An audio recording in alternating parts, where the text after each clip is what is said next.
This is the Rebel Call channel. Welcome to today's show. This is another important video, so make sure you understand what the narrative and the message is of this story. You may have heard a lot, even during the strike in Hollywood, about celebrities pretending to be against artificial intelligence. Story after story after story has come out, whether it's a Hollywood actor or a musician claiming that AI is stealing their voice. So on the surface, it looks like, oh, celebrities and musicians out there are anti-artificial intelligence, but that's not what they actually are.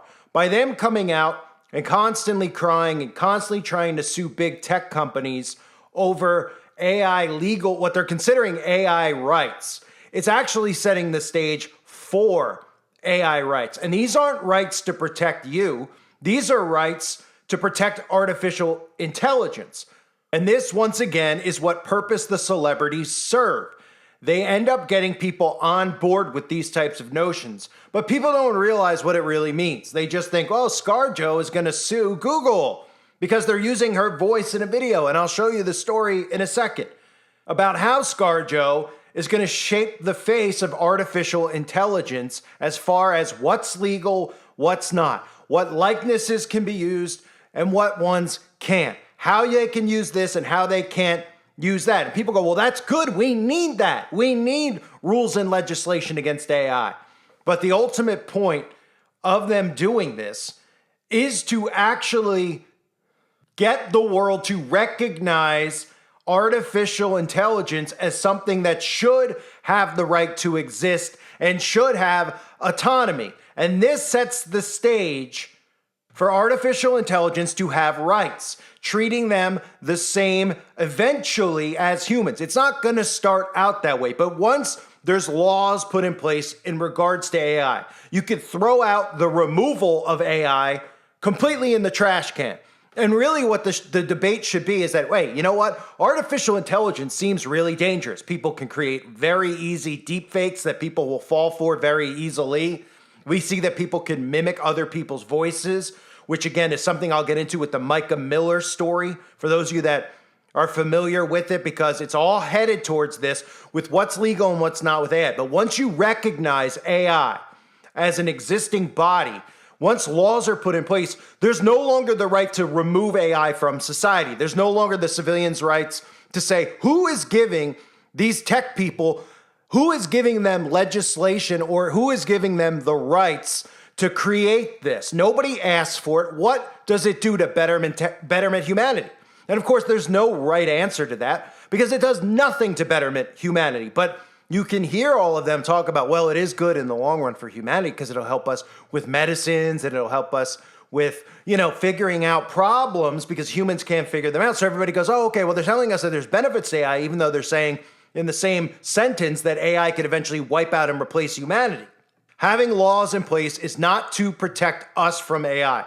It is to protect AI from us. And I know it sounds comical, but eventually AI will have more rights than we do. So I'll get into the story, but let's just look at who's pushing this right now, because it's ScarJo.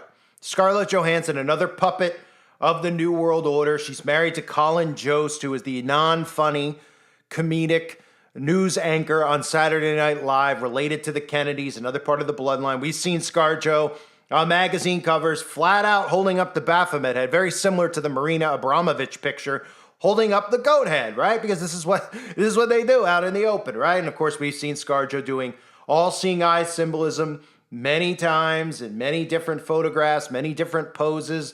A lot of people never mention ScarJo, maybe because a lot of people like ScarJo. Even seeing ScarJo doing the all-seeing eye symbolism on the poster for the movie Lucy. For those of you that don't know the plot of Lucy and everything going on in the world, it's very similar to what's going on with that black goo known as graphene oxide, because literally the film is about, here's the plot. When a boyfriend tricks Lucy, of course, Lucifer, the name is deliberately chosen, into delivering a briefcase to a supposed business contact, the once carefree student is abducted by thugs who intend to turn her into a drug mule. She is surgically implanted with a package containing a powerful chemical, graphene oxide, but it leaks into her system, giving her superhuman abilities, including telekinesis and telepathy. Wow, it sounds a lot like what we hear going on with the Neuralink, right?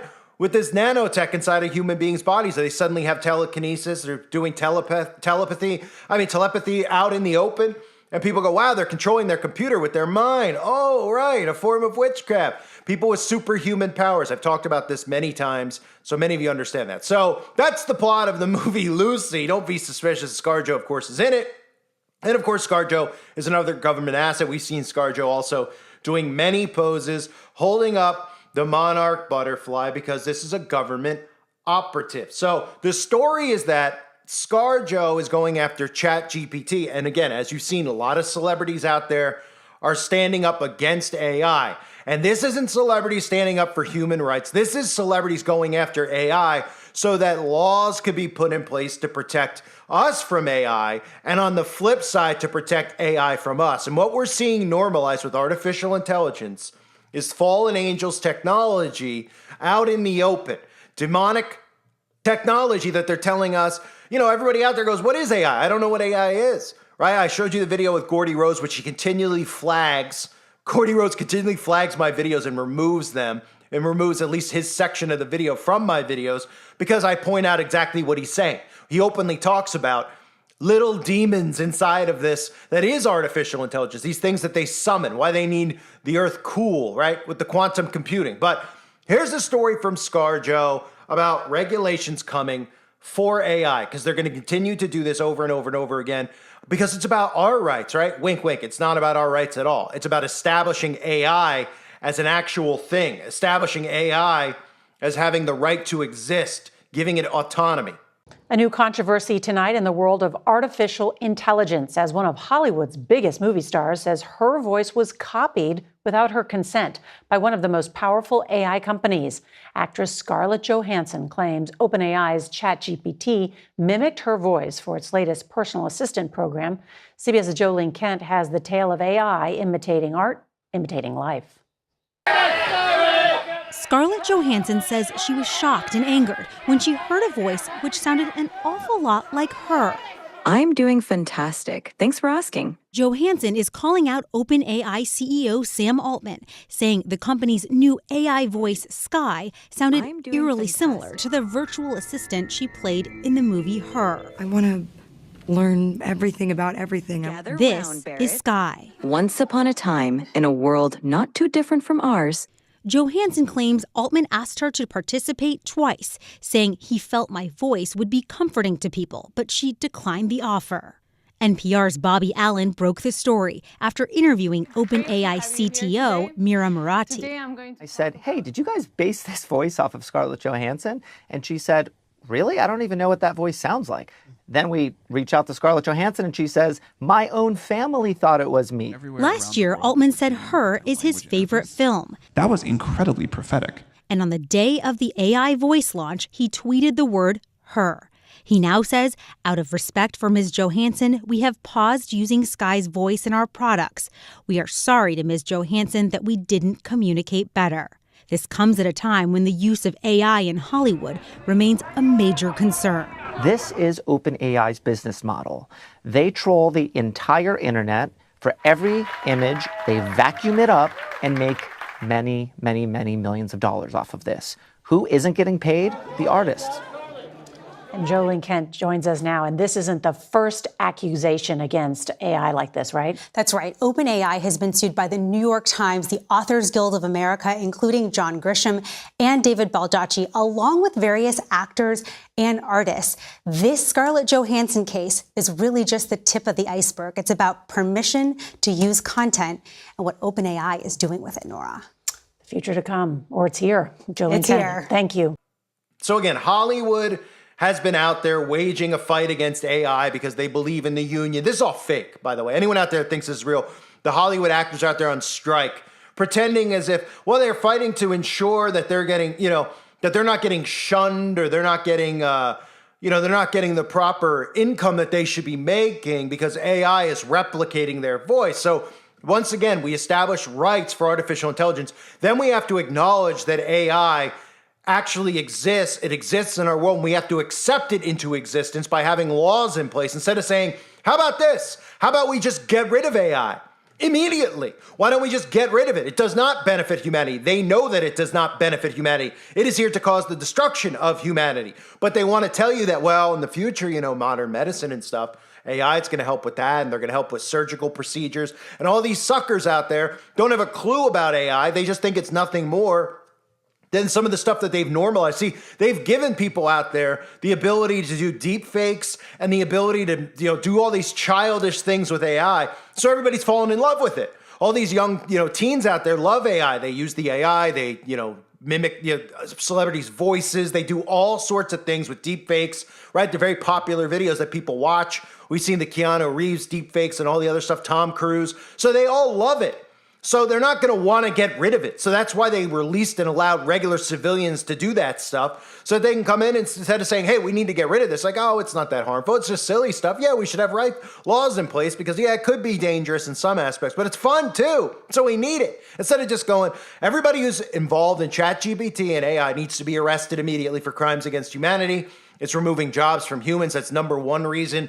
Well, it's not the number one reason, but it's a big reason that humans should say, no, we don't need this, because then all these wealthy elites are going to replace us and replace human beings with robots, right? But if you want to take that aspect out of it, we could just say, hey, we've all seen the predictive programming, right? With the Terminator movies, the robot movies, robots going rogue. And in fact, like I've covered before, a lot of shows like 60 Minutes coming out talking about all these weird, crazy scientists that we're supposed to think are smarter than us who talk about, well, they could eventually kill us.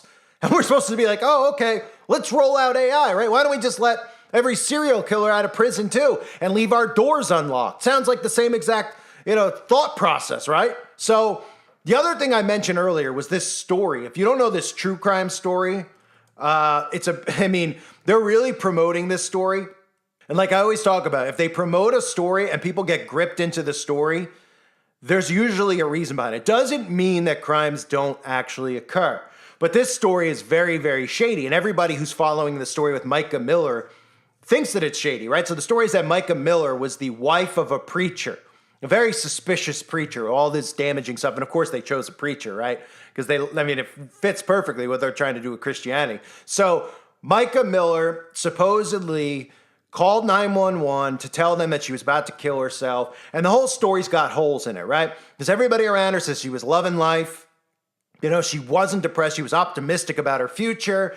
And they showed her going to get a gun. And then her father said that she went to get a gun because she wanted to protect herself from her husband, because the husband was going crazy, right? The husband was sending threats, the same stuff we always hear in these true crime stories, right? So the husband was threatening her. If she went through with the divorce, he was going to go after her. There's video of it all. So it's all out there, right? So she goes and she gets a gun. So everyone's like, why did she go get a gun? Her father's like, well, she told me she was going to go get a gun to protect herself. So then mysteriously, she goes to a park and she calls 911 saying, I'm going to kill myself. It's a very vague 911 call that they conveniently released to the public, right? Why did they release it to the public? Well, they released it to the public so everybody could hear it, right? Duh, obviously, right? But for more reasons than that. So everybody hears it. They're like, she sounds very monotone, right? Hangs up the phone. Moments later, she kills herself, supposedly, because her body is found in a stream. Then there's all stories that come out after the fact. We don't believe she really killed herself. Well, they're like, well, there's a 911 call where she killed herself. There's a 911 call where she says she's going to kill herself, then she kills herself. It's an open, closed case, right? Where we're not just going, well, not so fast. Not so fast. People who were out there happened to conveniently be a fisherman. They said there was nothing. The water was calm and still, almost like the body was placed in the water. Why did she go to a park? Why did she even call 911, right? Why would she do it at this location out in the middle of the woods in a park? Well, now, if you actually pay attention to the story and you see the other stuff happening, I always tell you, look at the other stories going on around it. Stories about AI regulation and AI laws. This has been happening for well over a year now. And again, this is to make AI an accepted thing in our society, right? Well, how about this with this story? How about this for a plot twist? Because this is where I think it's actually heading. And the only reason I care about the stories, is because there's agendas behind the story. We don't even really know if any of these people really die anyway. But this is looking like it's going to lead towards the husband potentially using an app or some type of AI to recreate her voice and then stage the 911 call. Does that make sense? So in other words, yes, she went and got a gun, but she got a gun for her protection. Then the husband somehow could have lured her into the woods, or she was going out to go on a walk, right? And then the husband ended up killing her, called 911 from her phone using an app. an app that had the ability to capture her voice, which I've covered, that Apple's openly doing with this voice, being able to mimic someone else's voice, take someone's voice and use it. We all know the technology's out there. It's not hidden, right? So say the husband did that and then suddenly killed her and then made it look like a suicide. That's where the story's headed, okay? So that story ties in with the ScarJo story with giving AI rights. Instead of saying, which everyone should do, is, should we continue to allow AI? Is it worth it? I know it's all about entertaining people's minds because people are so dumbed down. As long as they keep entertaining people, they'll continue to be dumb. And every day they'll look to be entertained by deep fakes and other crap. And they go, that's all I need every day. So let's give wicked people the ability to have this technology.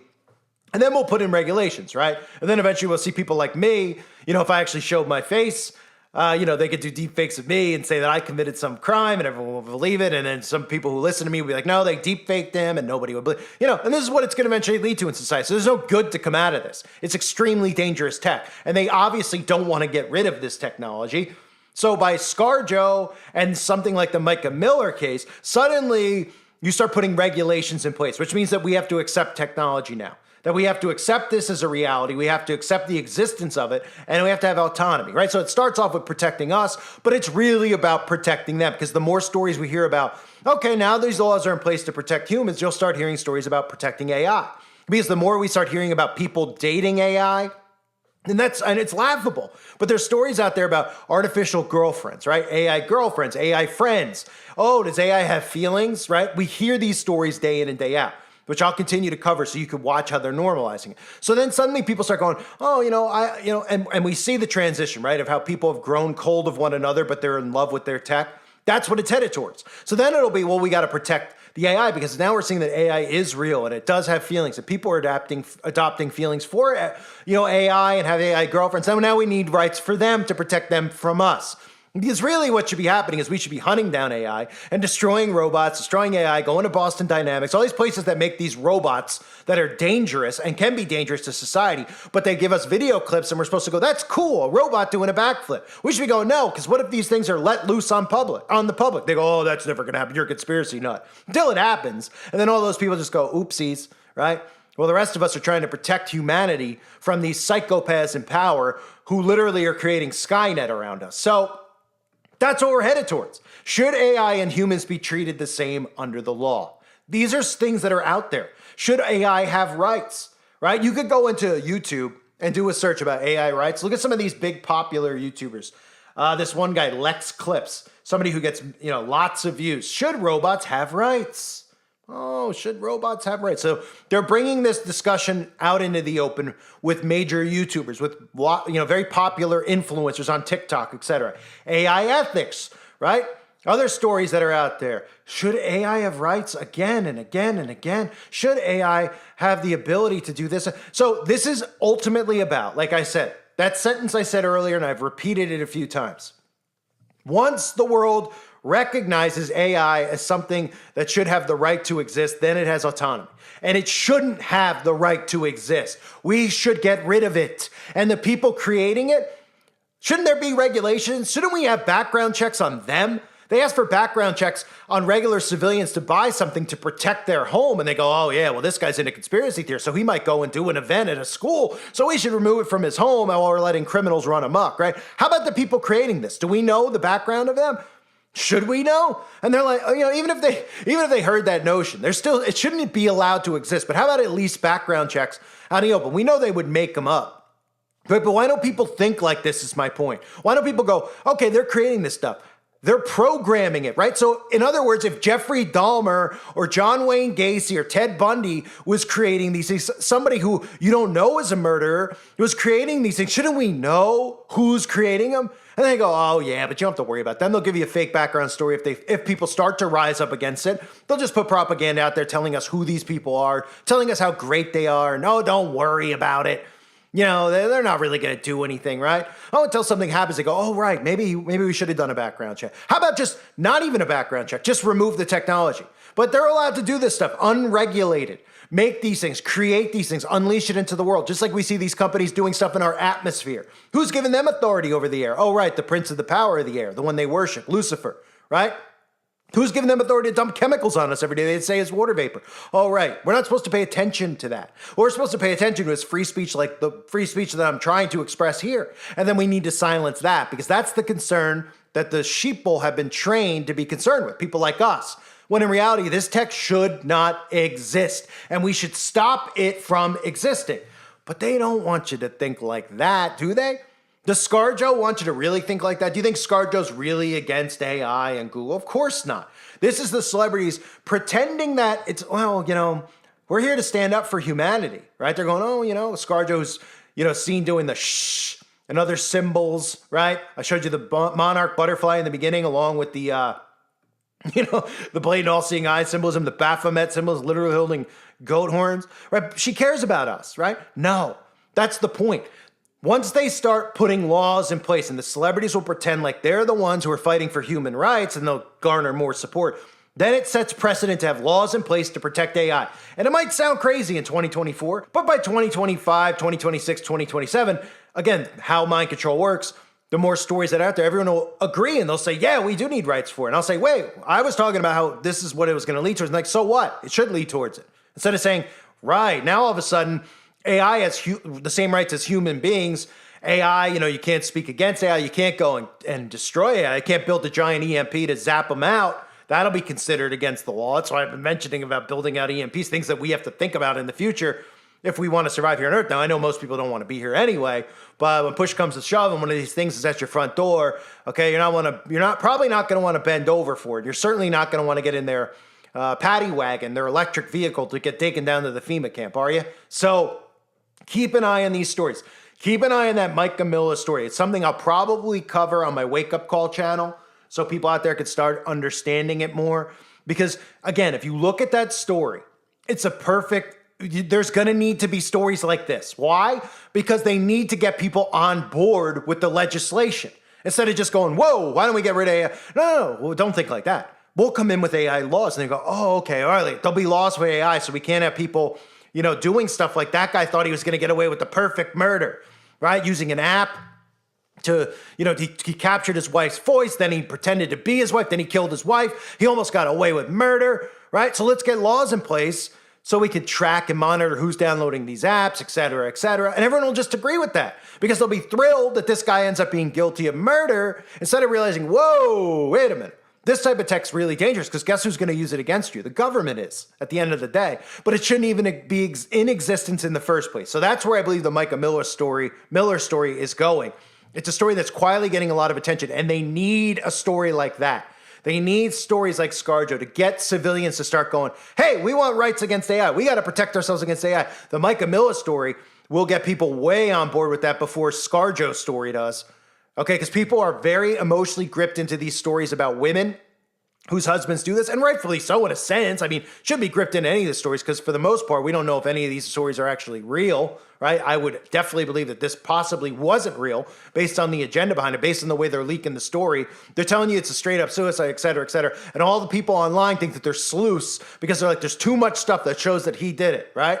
Well, that's what they want you to do. And they want you to continue to get attached, ask for more investigation, ask for this, ask for that. Then you start thinking to yourself, wait, AI? You hear a video like this, you're like, oh, could he have used AI? Oh, right. Then you really demand change and legislation. Instead of going, let's get rid of it, you start going, let's put rules in place so this can't happen again and we can protect poor women from crazy men, et cetera, et cetera. Everybody emotionally gets attached. Then we have laws in place for AI, and the next thing you know, it gets flipped on you. The laws are really to protect AI from us. And that's the truth of the matter. Whether anyone likes it or not, that's the truth. That's what the news is used for, to manipulate you into passing legislation, to passing agendas, to getting you on board with things. They play on your emotions. It's psychosis. That's what the news is used for. It's used to condition you, not to inform you. I thank you for being here. Hope you're all doing well. Share this video. Wake up a friend. Trying to build the channel out, so any help is always appreciated. Appreciate everyone who is here, though. God bless all of you, as always, and your families.